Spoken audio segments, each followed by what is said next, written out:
Hello there.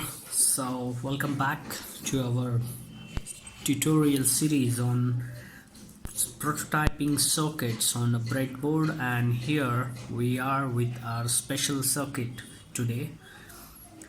Now this is the video that is in continuation with our previous discussion, where we saw there were two resistors, we connected them in series, and before that we also had a video about a single resistor that we connected to this power supply module, which outputs 5 volt or 3.3 volt, depends on the settings. So I have chosen 5 volt here with this jack. On the right side also I have an option of choosing 5 volt or 3.3 volt, and here are the output points that I can take. So you can see now my orange is the positive lead and the gray wire is the negative lead, and these two are the power points that I can connect to provide a supply voltage to any circuitry. Right now I have kept them away, and what you see now, I have a couple of resistors. Both are having a value of 10k, just like in our previous module. Refer to that if you want to have access. So what I'm going to do, I'm going to teach you how to build a simple parallel resistor circuits, where we'll have two resistors in parallel. Now they are connected in series as we had seen, and one lead goes here and the second lead goes here. So I have completed the circuit. This was our previous discussion. Now I want to do something else, so I just keep them away for a moment and look how I am connecting them in parallel. So what I'll do, I'll take this resistor. This is the way it is connected, and I know that this column is short circuit and this column is short circuit. So I'll connect this resistor in this fashion. I will make sure that the resistors are connected to each other. So the lead of this resistor is connected to the lead of this resistor. Similarly, the lead of this resistor is connected to the lead of this resistor. So you see, in this column they are short, the leads are short. In this column the leads are short. Column number 23 and column number 20 of the breadboard I have used. Now these two resistors having 10k value each are connected in series, and I am going to connect a power supply of 5 volt, a voltage supply, actually the voltage source of 5 volt across it. So what I'll do, I will take the ground pin to the one end and I will connect the 5 volt to the other end, and that's it. So it is simply the circuit that is connected to the resistive network, and my circuit is completed. So how this circuit looks like in theory, that I will show you in the moment. So right now on your screen you can see that I have this voltage source V, and it is connected across resistor R1 and R2. So I will write here R1 is equal to R2 is equal to 10 kilo ohm, and the V is equal to 5 volt. So obviously this circuit, when it is connected to the parallel network of resistors, it is the circuit composed of resistors is going to draw the current I. That current is going to split into two values, that is I1 and I2. So I would write that I is equal to I1 plus I2. Similarly, I can write V is equal to, when these currents will flow through R1 and I2 will flow through R2, it will develop the voltage drop across each of these resistors.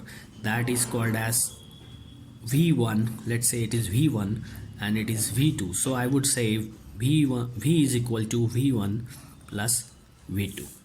Okay, and in terms of calculations, I can calculate, I know that V is equal to 5 volt.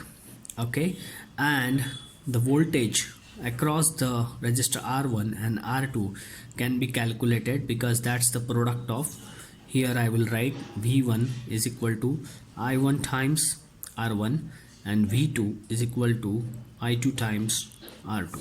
Now my target is to calculate what is the total current.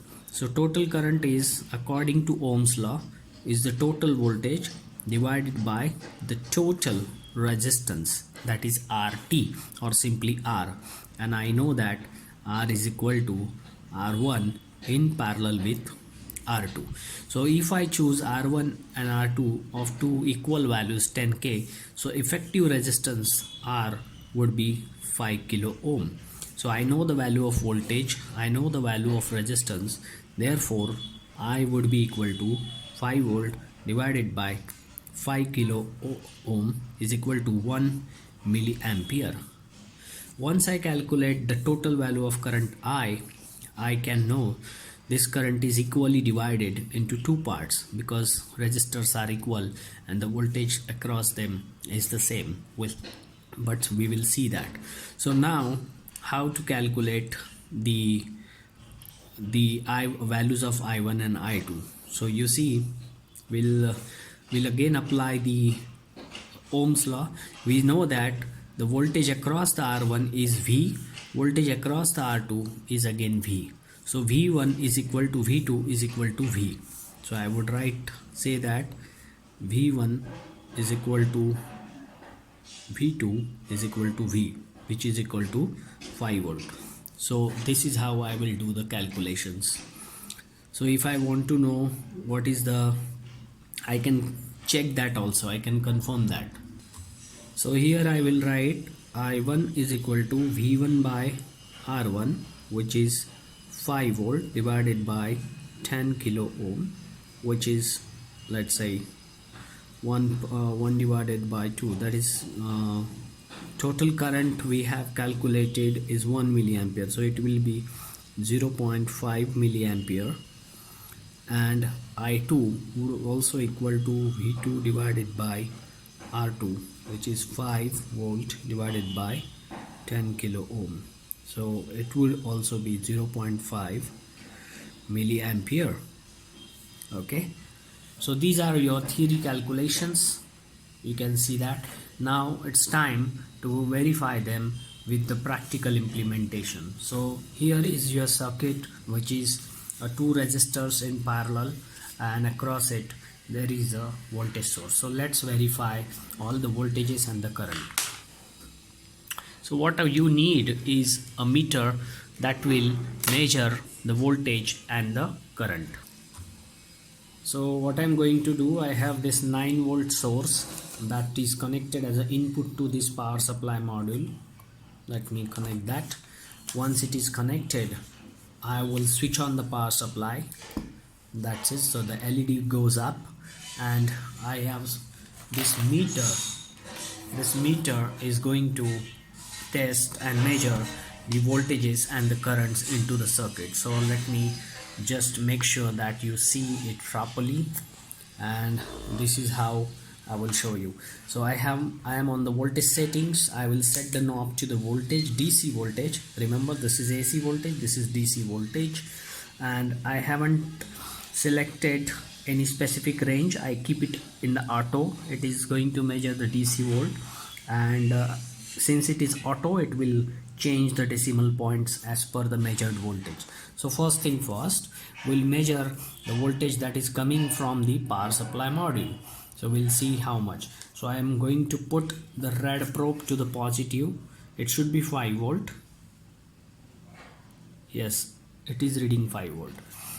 Now voltage across each of the resistor is same, so I will see how much is the voltage. So red probe goes to the red wire and black goes to the another wire lead, so it is reading 5 volt. So voltage across each of the resistor is 5 volt, what we calculated in a theory. What if I want to measure the current in the circuit? So how to do that? First thing, I will set the knob to the milliampere setting. So now I am in the auto mode and it is going to measure the current in the milliampere. Now I want to calculate the total current. So what will be the total current? As we discussed in our previous module, I need to put the ammeter or current meter into the circuit. So I need to break this loop. in the circuit. For example, from here, and here I will put the current meter that will read the value of a current, right? So I'm opening these 2 points right here and right here, and accordingly I will put this value. So in the circuit, that point is the positive point of the voltage supply, which is this orange lead, and this lead of the resistor, junction of the resistor. So this is the point actually I want to open. So what I'll do, I can't really do this when the circuit is switched on. Okay, so I will switch off the power supply. Now I'll take the lead out. So you now see I have, for example, I put it somewhere else, a random point. Now the meter is to be connected between this point and this point, with the positive of the multimeter to this wire and the negative probe to this wire, so that this circuit will look like this. So let us do that and read the value of a total current from the circuit. So it is, you can see, set to the milliampere auto range. I have a positive lead and the negative lead, and I will switch on the supply. It is open circuit now, but I can just see the value of current exactly 1 milliampere, what I read. So it is as expected. I am reading the calculated value 1 milliampere. So that's cool. Again I will switch off it, I will remove it. What if I want to measure the values of the currents through the resistors R1 and R2? So what I'm going to do is, I'm going to put the meter here, or maybe here at this point, maybe here, or maybe here. So if I can measure the value of a current through one resistor, similar I can measure the value of current through another resistor. So obviously I know that what is the calculated value. Calculated values are 0.5 milliampere each. So let's do that. So I would need to open the loop. For example, I keep this loop back again, short again, I short the wires. So I will just do that. So I'm going to put the point back right here, but from the resistor I know that this resistor is connected across this. So I will open up this lead of the resistor, or maybe this lead of the resistor. So we'll see where to take the this one. Okay, so let me draw the circuit for you. For example, the circuit will look like this: positive and negative, 5 volt, and then I am putting the meter here, positive, negative, then a resistor R1. Similarly I can put the meter here, positive and negative. This is your R2 right here. This is how the circuit will look like. So the positive goes to the emitter, and the another end of the emitter goes to one of the lead that is connected to the positive. So what I'll do here, I will again remove this, put it somewhere, okay, and I will remove one of the resistor, for example, and it was connected to the positive, but I'll keep it somewhere here, for example. Okay, now here. Now I will put the meter between these 2 points, this point and this point, so that the circuit will get connected. But will it work? No. Why? Because let us do it with the single resistor first. So it is like voltage, it is your current meter, then you have a resistor, then another resistor is connected as it is, and that's it. So it is your R1, it is your R2, this is your voltage. Okay, so we keep the resistor as it is. For example, let's say this resistor is connected to this one. The one of the resistor is just connected across the voltage source, but the second resistor will say the one end is connected to the ground. So this resistor we are talking about, and another end is connected to the negative of the ammeter, and the ammeter's positive is connected to the voltage supply. So we are correct. So we will connect the meter, which is like here. We are set with the meter. We are connecting the meter like this. So the negative goes to the resistor and the positive goes to this point. So we'll measure the current right here. So we'll see if we can read the value. Okay, is that correct? Let me check and cross check again. So let us switch on the power first, and I am connected with the circuit now. The supply is on. Let us measure the value of a current. So what I'm going to do is just put the leads and measure the value. Look, is exactly measuring what is calculated, 0.5 milliampere. Similarly, it calculated the current through this resistor. So you can similarly put the meter and calculate the value of this current through this resistor. So that's it. So you have successfully measured all the voltages and the currents into the circuit, and you have successfully done the prototyping of your circuit with the 5-volt power supply, a breadboard, and a couple of resistors. So the exercise for you would be to do, you have done and you have learned the parallel resistor circuit, series resistance circuit. So the exercise for you would be, take this kind of circuit with your breadboard, let's say this is R3, and build this circuit and measure all the voltages and the currents into the circuit, right? So you have to measure voltages across each of the resistors and the current through each of the resistor.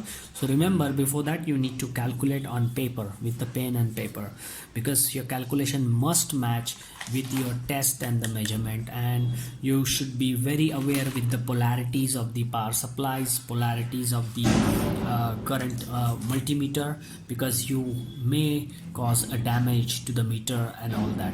So hope you like this video, you learned a bit and you found the content very useful for your practical application and lab exercise. If you did so, do like the video and comment on it and share it with others for a wider reach. Stay tuned for more engaging, technically rich content, and do not forget to subscribe to the channel.